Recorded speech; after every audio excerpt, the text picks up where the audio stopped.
والله يدعو إلى دار السلام ويهدي من يشاء إلى صراط مستقيم. Islam is for every race. Welcome to this week's edition of the Beauties of Islam. I'm your host, Yusuf Estes, and for the next few minutes we're going to be talking about one of the many beauties of Islam. And you can visit our website on the internet at www.beautiesofislam.com to watch programs like this and learn more about these beauties of Islam. Today I'd like to continue talking about our relationship with our Prophet Muhammad, peace and blessings be upon him.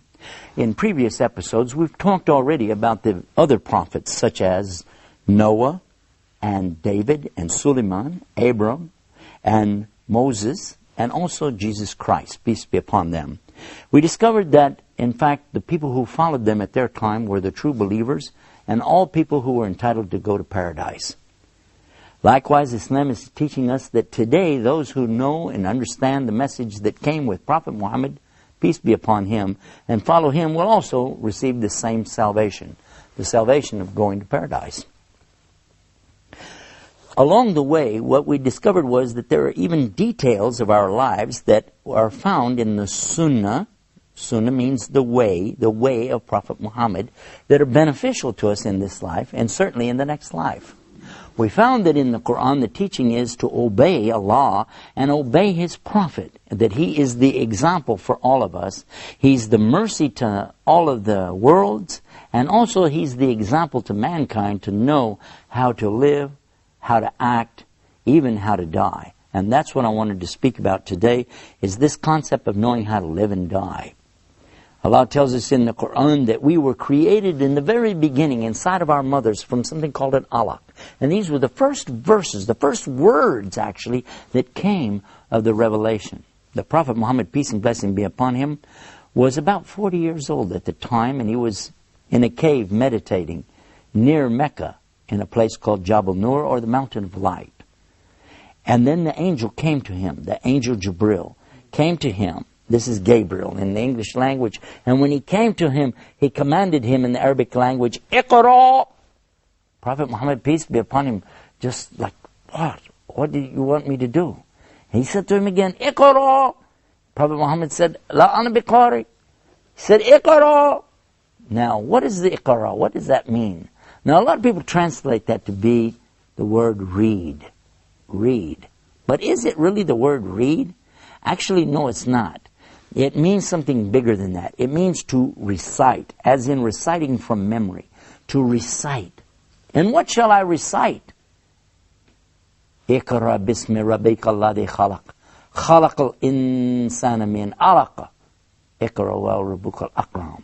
Alladhi alama bil kalam. Alamal insana ma lam yalam. And the meaning more or less to the English language is saying that recite in the name of your Lord, who created the human being from a leech-like clot of blood.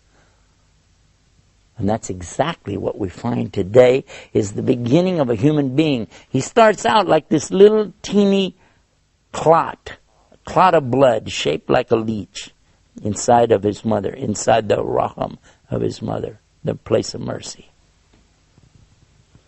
Recite in your Lord is so generous, who taught man how to use the pen, taught the human beings what they didn't know. And who is this? This is the Lord of the worlds who is speaking to us via this conductor, which happens to be the angel Gabriel, Jibril. Now, when Prophet Muhammad, peace be upon him, comes, he has the revelation and the people are listening to what he's saying, but at the same time, his life itself is an example for us. Consider this. Here are some of the things that he lived. He could preach if he wanted to, but how about live it? So many times we hear people talk the talk, but we don't get to see them actually walk the walk. We hear preachers, for instance, today telling us about not having sex until marriage, and then we find out some of these preachers themselves are doing these things. Now, what kind of an example does that set for our youth? Certainly not anything I'm impressed with. You either. We hear people speaking about a lot of things, but they don't live up to it. The Prophet Muhammad, peace be upon him, on the other hand, I want you to listen to this.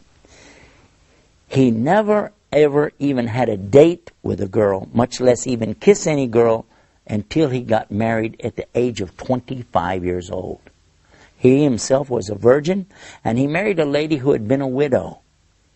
Her name was Khadija radiallahu anha. That means, may Allah accept from her. She was the first to believe in him as a prophet, and she was the first to support him in his efforts as a prophet. And do you know he was married to her for all those years until she passed away, and he never even looked at another woman. So much so that this is one of the parts, it's a good example for us as men, Muslim men today, that we don't consider anything other than marriage to a woman, and when we're married to her, we don't consider anything else with any other woman. And that's the teaching of Islam, but he lived the example to show it to us. People often want to criticize our Prophet Muhammad and talk about, well, he had so many marriages. But in reality, I'm going to tell you something. It's not like marriages that people think about today. Today, marriages are a matter of convenience to people to get what they want for themselves, their own gratification. It's true. And a lot of people don't even bother to get married to get their gratification, and you know what I'm talking about there. But in Islam, it was always forbidden, and still forbidden today, for a man or a woman ever to have a relationship outside of marriage. If a man is married, he can have all the relationship he wants with his wife, and she with her husband, as much as they like, within certain limitations. How beautiful that relationship is. But never, even as a joke, should Muslims even consider something about doing anything outside of marriage. And Prophet Muhammad, peace be upon him, was the best example. Now let's talk about his marriages. He only had one wife until she passed away. And then he took a wife who was an older woman that other people maybe didn't want to marry her. She was a very big lady, but he married her. He married a woman who was very old, beyond the age of even having a desire for men, but she needed somebody to care for her, to take care of her, be responsible for her. And he accepted that responsibility. He was offered the marriage of his best friend. His best friend was offering him marriage to his daughter when she was very young. And when we come back from the break, I want to talk about the marriage of Prophet Muhammad, peace be upon him, to his wife Aisha. Stay right there. I know you're going to want to hear this when we come back with more about the beauties of Islam. Islam is keeping up the pace. Islam is for every race.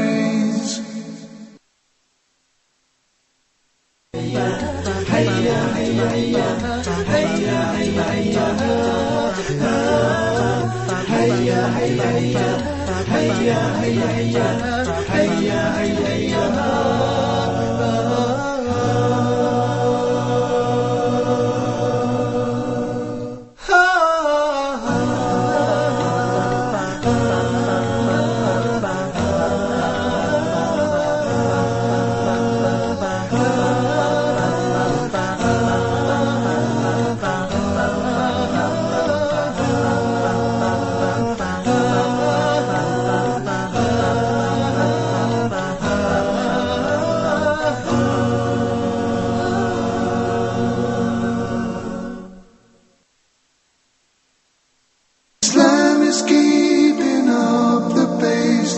Islam is for every race. We're back and you're watching the Beauties of Islam. We've been talking about the relationship that we as Muslims have with the Prophet Muhammad, peace be upon him. We've discussed how he's the example for us, and we particularly talked about sex life, and we were saying that the Prophet Muhammad, peace be upon him, had never ever engaged in anything like this except in legal marriage to his wife. We left off in the last part of this episode talking about his marriage to Aisha. I'm sure many of you want to know about this. This is the famous story that many people have twisted way out of shape, and certainly something for us to delve into, and I want to at least briefly touch on this subject. People have accused the Prophet Muhammad ﷺ, peace be upon him, of some very illicit actions, especially with regard to this topic. So let us examine exactly what it's really about. First of all, the teaching that we have comes from Aisha herself. Now, all we know about her age is what she said herself. So the first thing we would ask you is, do you believe her? And if you said yes, do you believe her in everything she says or just some things? If she was going to testify in a court of law, would you accept everything she said? Because we would. We'll be the first to accept what she said. But do you know what it was she said? Actually, here's how she presented it. She said she was outside playing in the dirt with her toys, with her friends, whatever.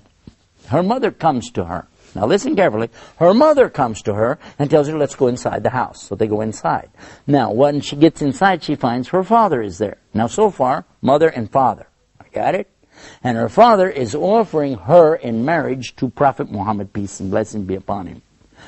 Understand clearly, it was not the Prophet Muhammad, peace be upon him, that came to them saying, hey, I need a wife. It was the other way around.